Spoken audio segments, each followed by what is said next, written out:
Vicky!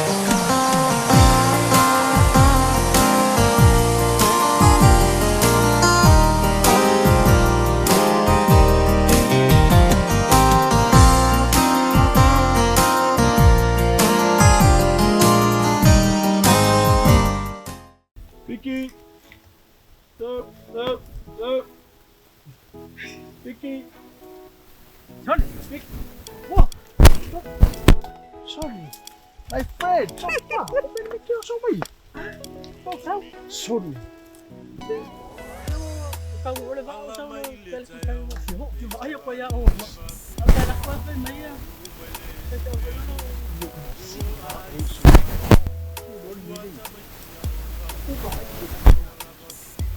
Por menos eso se lea más que vamos a hacer. Ako na makina ko. Bobby, iya na kasi ba ay ako ni siya. Hello. Hi.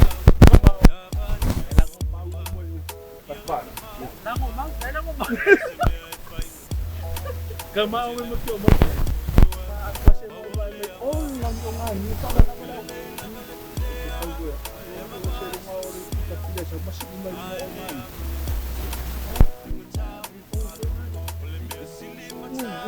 Porque lang ay ruli mo din. Wala pa sa niya. Ito mo mas.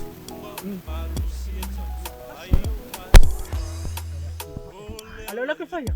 Si Wala lang so. Wala pa na po si pa. fa fe kai vo esko ingo bichi. O bichi ali mo ko ngai fai aki ngai ho ya. Kau fai la una wa si dia bichi pe si fai la kwa ia kau mo singa me ko fia mo. Ya kau mai lo la le fai la kwa nga bichi. Mayo iya, MALUSEU pa, mas ko yung MALUSEU pa, mas yung kausiya Cecilia. Dia lang may mas uso. Kero may din fa sa ufat ba. Lang mawa pula ifalo MALUSEU. Lang mawa ko. So wali ko so ko inga babay pe. Ko ito. Tapi ko ko ba aya. Ano ko ba ko kasi mo doang. Ataw ko. Ako ya mo.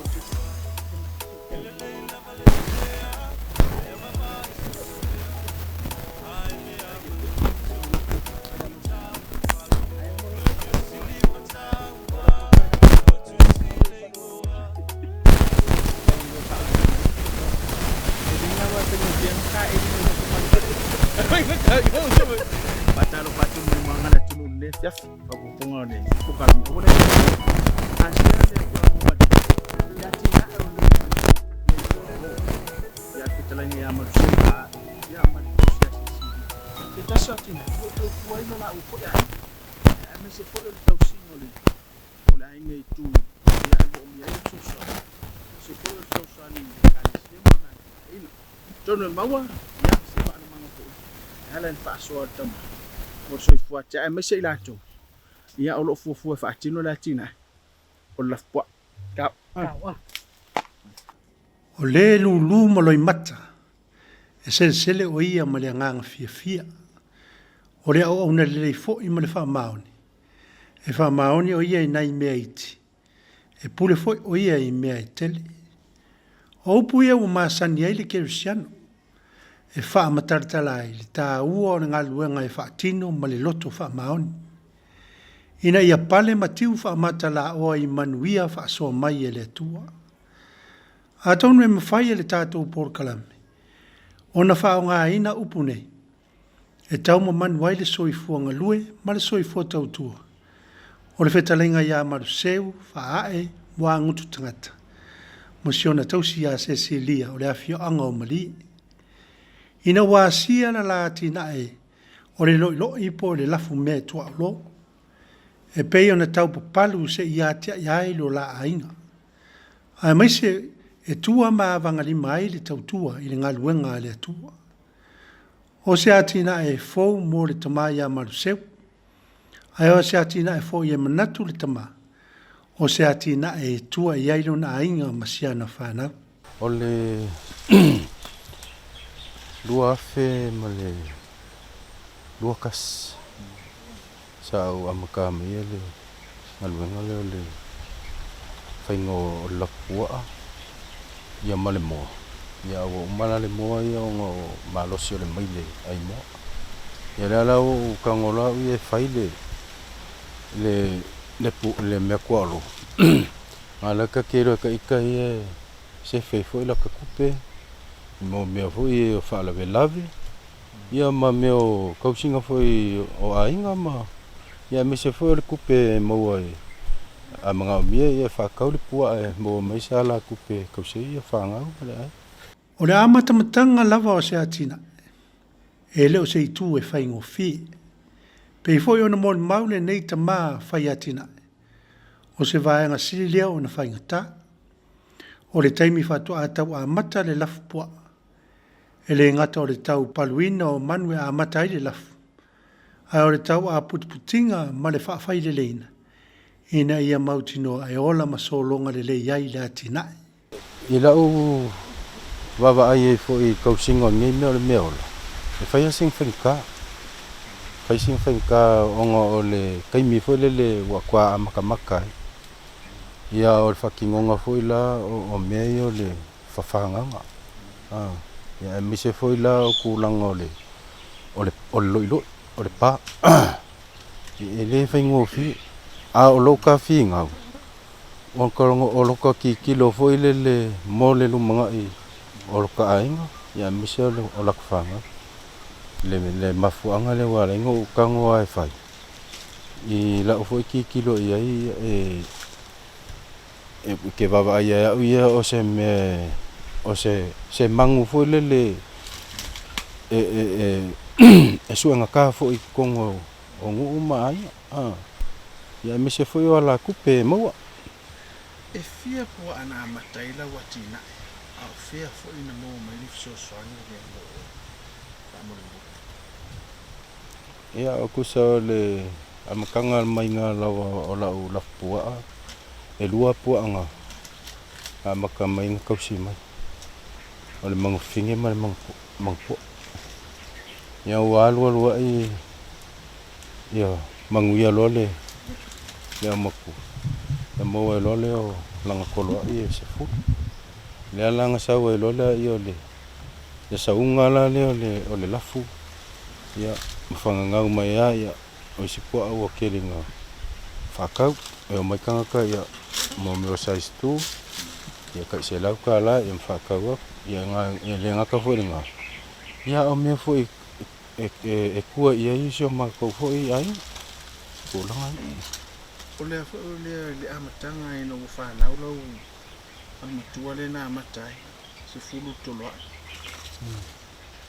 Lo le sile vai nga feta o le tau apu tinga le amatanga le tina. Ya sa o fanya na tau fa fa le ufa na le tina ai mai lo tolo inga le le fanya sa e tau fai e tau se fulu le ina ia ola o mom tula va pena va mo. Sa le lava le fafsit tulanga ia le fa le tomo fainga foi le la ia ki kilo ia fa sa ngai mangwe e ko e mo ai ngisi bua a ole amakua le sa amaka mai el kolo ia wa o uma foi longa ia le ia ole si kupu ai o isi mangwe o le la sa wa ia la bua kai bingi La tonya po ale dai la ula. Ngal po sa mo pe ngal po Samoa ni se po pa de tau no po kala me lua pa o la le fainga wala yo na lua pa pe e fu so no mafu anga ese mai fo me tu tia fa la po fa ka ia mo fa si kulanga fo ia le ila o fo iki kilo ia le fainga le o fa ia ongo e mafu anga o kang va vai ese ia po me ka po ai o mang fa mama ku ese roi le si kula ya mang fa fingi ya ku ai o le si pale wa fangau e ferfanga la ku ya ma e moku ese ale le maku ya ma la ku ko inga ai va vai ese po ai ya nga po ai fa ya singa le ya le ku pe la ku ye i le me e kang ku ai ya po ai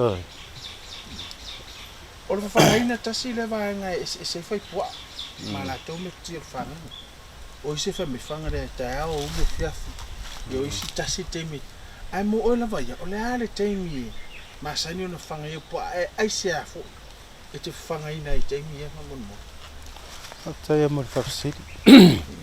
O le mea ola. Man nge foi ama le oti. Ya o sai ki ko le pa. Wang fa pe SS mea. Wang ka loa ka ser fanga. Wala e alua po ai il me la sa loko. Ya ko kongi. Ya ka ya o me le fiafi ka wanga. Awangi mis. Wa le mga mia lava le mea ola pe fo ka ko.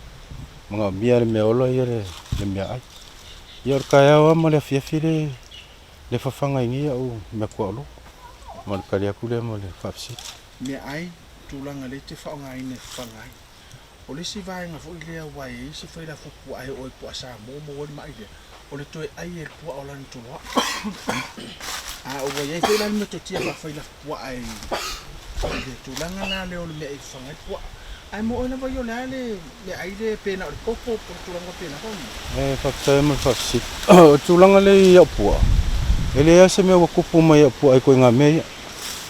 Angal mea ia ke whanga ngai pua o le popoa ia ma le ulu le pea o ngā kekele fua. Ngā te pea ai saka ai. E lua ia lako mea ai susu ia i fo i le. A o le popoa le kausi ai. Ai le ia sisi mea ai ese mai ai pongi a pongi angi si mea le ai la. A le popoa. E ni se whawhita uli o lo fsanga e le to ngā tina. E ni se whawhita uli o lo Ia, sao leila wale whapsit. E ei le kaimi a wheo soi lo i whawhopua. Kaimi la ngā ua o la ngongalo. Wa kaimi ngā o kaungo mingoi e whaile pa. Wau ka ke mangu fo i wa koe ngā mea la ia ke wala. Ia, sa kia mai nisi fo i pe whanga mai whakama ia mai nisi. O lo po lenga ngā ia o mea whanga. A ngā le fo e ko mai kongo le sa fo le makongo ko sar ka lo po e afeka la le sala ka pe ka lo po me fo la ngā le o mal pui ai o mako me fang ya ka ke mang fo i wa ke o wa ku i fa e pela le si po le pe mai i nga fanga mai le si makai o makongo ya ke le fa se a fo ila ngā lo o le se ngā wa kurpa ia paul me nga sa sereri ni wa sa e ngofo ka sa fanga mai il fango le si ai ngale makwa ya pe ole kalia kulia ya ai a kulanga ia ole i meia e lo polenga ile i mele ole pea o ikua a ikua ia pe ngala o e va vengo ko sa ko fale le pa ma ko ave ko kongo ya o mea ko ta se la fsidi de fa mo mo mtani na sa e fo tuanga wai o le tulanga mana ye la fa lo ngolo wati ni lo se mea fa ma ite me sisi o la wa va ai mama o ni o lo ai e o foi la melo mo mal ta to po kala mele fa ti no la wati na o mea le te tai a ba o be o le la sa e fo tuanga vai tasi le me wo o ia ina sale le mai ma se fua ana sa o fo tuanga ia a tono le lu i fo ile na ia mo se fa ia tina la fo sa o fo tuanga di ta u mo le ia tina e fa mo ya pawala uia pa sosoangi fo i ko kongo ngai uso fo i lo kamo fai fo ile kulang ia o fi ngawa kamo fai o leu ka ko va ai fo ni vai ka ia o waru nunga ka so fo o leu ko fai ngofi ia o kanga ka ia molonga ia fo i langonga molonga fo i ko le songa e kam fai ngala e kinga e kongo ainga ia me se fo ia fangau o lo kupu ia ki kilo fo ia la ka ki kango e fai le me awala ko ia pe kalia kule le fafsili la usu ia fafkai tele lava mole fakakalnganga fo ngi yaso la usu nga fafenga nga mole malu fo ko ofisa ia kulanga fo ia ngi me alo fa wa mafai fo nga ka au inga le ofisa fa ko ia e mole aku le nganga fafikai ia pawale le nganga ia fafikai kele lava i ko ofisa ai mai se fo le malo le kampangi ia o mo wai foi sia me alofa e sosoangi foi i kongo foi le kinga inga sio ma foi ai ia mai se foi le lumanga i foi o ainga kongo o le ngungei ia ai mo moli le nganga fafikai le ofisa fakoanga i le me alofa wa kau awing ia sanga fa kukuminga le kua fa manguia le kua kampangi ia fa manguia foi le kua lau sunga fa fenga mal malur ko ofisa awal ngi me alo fa ko kau awing mo ngi ka kau ba ia ko fa kukumu le kua me ko fa ngangau ongor ko alo fa kula i se au nga vai ia fa tai fua mai le tautua tosi ainga malefa amaoni le kukalo ni tofi le manga tua fale se le fumanu mo fala vela Right, sorry. Oi, pa. Se o caripo lá se cala. Ai wai ni la vai la ufo. Lá se cala. Quero si me madi. No mai valo. Vai a cor kinga o caringa lo fa. So que ilo o ko na kinga sau. Kinga o caringa lo fa por sau. Ai no mo ilo le linga o le ko fo ngi pa ai vai que ni on sau. O que vai me o so ko kamaro ko a fisiria la po fe oi a fa con ka o mai e ya MALUSEU a fa ko ringa lango mau i le fali se i mo me po kala me ko sa le i o punga o mai de na lango mau ia kalima oi kalima fa marulu ko lo sumo o le ka fa pe ka i ko sa o ngalo ko le lango mau o le kalima o pu ka sia pe o fa ko ale ya no la e lango mau mai deus oi kari mau mai deus oi mo de nga fakia mai au ke lo so ku so ai ke lo le menga sa oi fa me ya o manga ka ko kala ngo ma o se fa fa le pe mo sang ka mai sa stu nga fa ko le so fa o so e ke fa ya MALUSEU le e malolo ku mo hoi la ko sa mo ko fa yo na ai ngo fa aku ia la sa vo ole ke fa ko ia se mau ngare o mau le pokala me ai o ia fu ka manga o sa se lo ko male lua po anga makaira kinga fa lungu le ya ko ka u me le la lo lua po fa e nga sfuru kolo fa le lo sfuru mo la po al mera ka u le va aya MALUSEU fa o le kinga inga so er po mai la ko va ai kau lang fa nga luma ngale nga fai ke lo me la fai re pa o la awa ya nga ye ma wa ya la pa o erengi po ngi afa ling pa afa fa po Samoa fa nga re popo ka ya mo le fiafi le si mea ai kasi fa fika le lo so fa ya la nga sa ku la fo mo sa fa ka lo ya wa ri ma ya o kai ni armanga ya na o le kin ka ela ka vai sa o fa so a kasi fa nga nga ka o maku o lo langi po ai mo pe ale le ila nga ngoka a poki armanga kasi de me ko fa so lo en konka o lo sa stu ai so se fa la ve e mo mi sa stu ya o fa so lo ngol se la ko se la Ayang awal orang orang po aye fa kurung fa do sam a se furu la pu ya ko lo ai kai fa se me lo fa ko ako e se lo po sur hal me ma ringo aka we sau ka ka sa e si lo makwang e fa ko lo kamang sorry ke lo me lo pus e fi ko la e fa me lo makwa na e pusi mo lo mi ngol me ngale fa ko lu fa nga ngol me nga sa lo makwa ak pesa tua amo mo kia po ya ma wale awa maya wo fai me ko kia nga wo no ka fio ala o maya an ma nga la faso ke le fa me nga mo wa ye le nga kala so angi mo lai ya ai o fa nga e lua pa o le pa la ku ya nga po aba ku o mo fo nga fo ka malanga fa me king fa ka wo la po nga se fa de blafu mai Ia e sirana po e ku o nga o mapo. Ia e foi ala ma po e fa ka ai. Ngane le kono. Ya e la ma finga la pa nga nga fai ku ko sia. Oh. E me ai le ai. Ah mai eu fingi o pusa me o nga e fare ku mo. O me ringa so mo me nga. Ka foi fa sa o li la so nga. O le pa fa ya o nga fa ye o sa pa. Ama nga ya. Kau mai ma ue pe angai o ko. Ya. Ya ai le fo se ki o fo el malos. Ah. Ai ko ko nga ma menga. A ko so me ko mo se fa mo li mo mi se stu va no. Ya. Ma. Ha?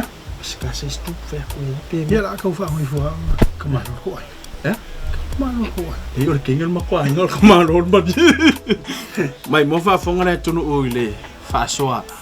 Ya alftelenga MALUSEU faai o le fio ango mali ila na tina o le lafpua ya pe o sisila mai mo ia le tun ia isia fo tama ai ngolo tua ma mangalima ia so fo tua ia ale sunga MALUSEU masio tau sifo ele ngata tau selo la ai ia ai mo fo sina selen so swani tau tua no no mangal me fai le kalesia ai me so ai mama ile manuia walo mafana ule lu na fa style fa so atonu mafto tonga na tonu me se foi la fa ya tina ala poa ile fa so mata ngofie fa style fa so ya fa style fo mo me fa style fa lo fa tonga mo me alofa ta to pa anga le leila lango ina le pokala me se me alofa utau oina ile fa ya tina mo se fa po ponga na me yaso ai manu tele ina le ne fiafi ya maona la singoto ka e anga fikela ula ka mo.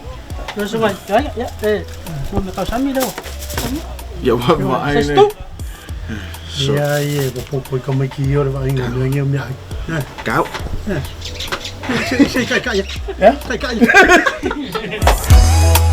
Ole malela nei, ole potole ayuna. Tu sapetele ya onai, o tu si ayuna. Afaila et poto, ai le cielo pa. Le mai maule chai mio sila mai le ele la vale lea ai mama so smia ai le amale poto ai finger town follow ole me sili matawa oi no tu sile ngoa ai tu mo le malusi e tau tu ai